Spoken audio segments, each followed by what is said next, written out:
Et salut tout le monde, sur la chaîne Lorenzo High Tech, comme dans le titre. Aujourd'hui on va parler de Motorola, parce que oui, Motorola a annoncé pas mal de nouveaux smartphones milieu de gamme. Je vous ai déjà parlé du Motorola Edge 50 Neo. Aujourd'hui je vais vous parler du Motorola Edge 50, mais avant de commencer la vidéo, si vous n'êtes toujours pas abonné à ma chaîne YouTube, abonnez-vous. Elle est 100% high tech. N'oubliez pas d'activer la petite cloche de notification pour être notifié lorsque je publie une vidéo. Et bien entendu mes autres réseaux sociaux, c'est-à-dire Instagram, TikTok et Twitter.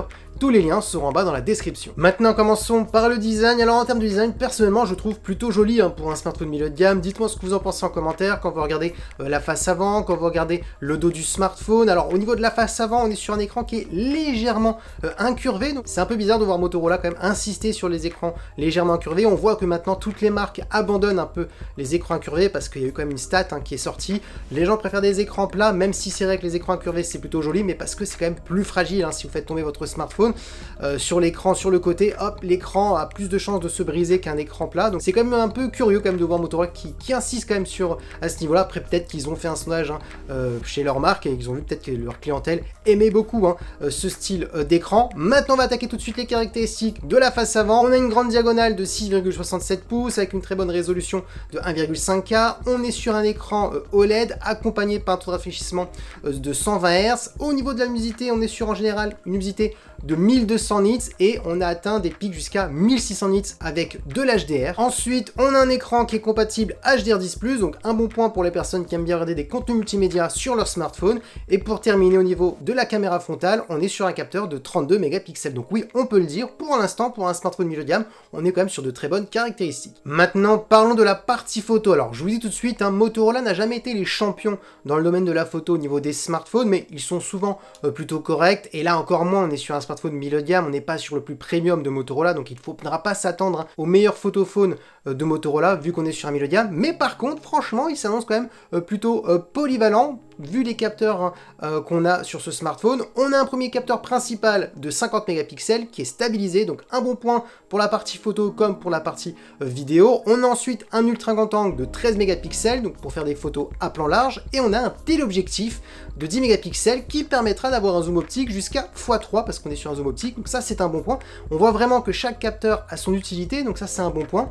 Et ensuite au niveau de la partie vidéo, on pourra filmer en 4K, en 60 images par seconde. Donc oui, pour un smartphone milieu de gamme, on peut le dire, on est sur un smartphone vraiment plutôt polyvalent. On voit bien que chaque capteur est vraiment utile. On n'est pas sur un simple macro, par exemple comme pour le troisième capteur qui va rien servir et qui est souvent du marketing. Là on a un téléobjectif, donc c'est un bon point. Donc voilà, franchement il n'y a rien à dire, ce Motorola Edge 50 au niveau de la photo pour un smartphone milieu de gamme, c'est plus que correct. Maintenant parlons de performance. Alors là il y a un petit point négatif, vous allez comprendre pourquoi, je vais vous expliquer, et seulement pour la France, tout simplement, ce Motorola Edge 50 a été annoncé avec 8 Go de RAM ou 12 Go de RAM, mais malheureusement, pour la France, on a directement le 12 Go de RAM, donc le prix va être plus élevé, malheureusement, par rapport au prix initial annoncé pour ce Motorola Edge 50. Et pareil pour le stockage, on n'aura pas le choix entre 256 et 512 Go, directement la version à 512 Go, donc c'est pour ça que le prix est plutôt élevé, je vous en parlerai juste après. Comme processeur, bien entendu, on a un processeur de Qualcomm, c'est le Snapdragon 7 Gen 1. Pour les personnes qui ne connaissent pas ce processeur, c'est un très bon processeur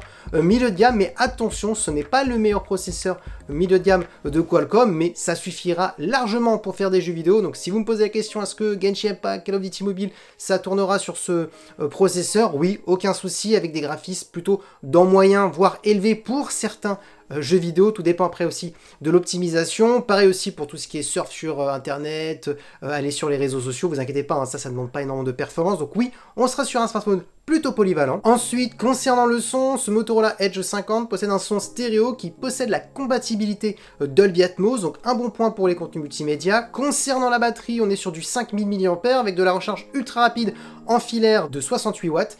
Et en sans fil, on est sur du 15 watts. Et pour terminer en termes de connectivité, on a de la Wi-Fi 6E, du Bluetooth 5.2, bien entendu de la compatibilité 5G. Et aussi, ce qui est intéressant, c'est que ce smartphone possède la certification IP68. Donc ça veut dire que oui, ce smartphone est waterproof. Si malheureusement vous faites tomber votre smartphone dans l'eau, il fonctionnera toujours. Et oui, maintenant vous voulez connaître le prix, ce Motorola Edge 50 a été annoncé au tarif de 599 €. Alors malheureusement, ce n'est pas le prix initial de ce smartphone, mais vu qu'en France on n'a que la version de 12 Go de RAM et 512 Go, malheureusement ça fait augmenter le prix seulement pour le marché français. Sinon on était été en dessous de ce tarif. Donc voilà, c'est le petit moins que je peux mettre à Motorola pour le marché français, parce que s'ils veulent vraiment un petit peu concurrencer certaines marques milieu de gamme, bah, il aurait fallu proposer plusieurs choix pour avoir plusieurs tarifs. Donc c'est le petit moins que je mets à Motorola pour le marché français. Ensuite, concernant le smartphone, franchement, il n'y a rien à dire, il est plutôt polyvalent un peu partout. Quand vous regardez le processeur, le Snapdragon 7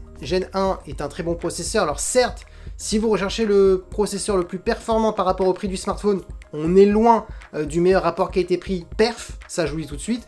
Par contre, après, quand vous regardez le reste, au niveau de l'écran, c'est plutôt bon. La partie photo aussi, c'est quand même plutôt bon, ça reste quand même plutôt polyvalent. Maintenant, c'est vrai que ce smartphone, hein, si vous me demandez pour qui il est destiné, il est en priorité destiné quand même pour les fans de Motorola. Hein. Vraiment, qui veulent un smartphone milieu de gamme, qui veulent la touche de Motorola, surtout aussi au niveau du design, etc. Parce que oui, en termes de prix à 600 €, on commence à se rapprocher du haut de gamme.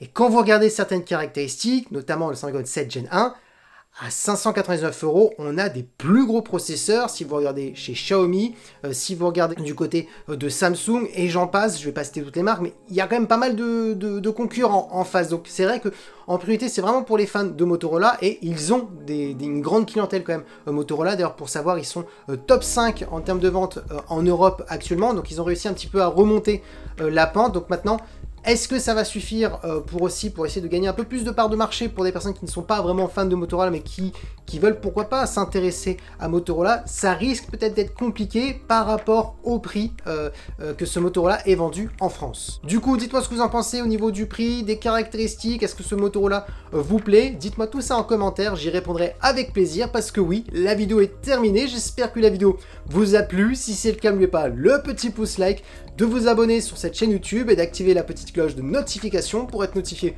lorsque je publie une vidéo, et bien entendu à mes autres réseaux sociaux, c'est-à-dire Instagram, TikTok et Twitter. Tous les liens seront en bas dans la description, et maintenant je vous dis à très bientôt.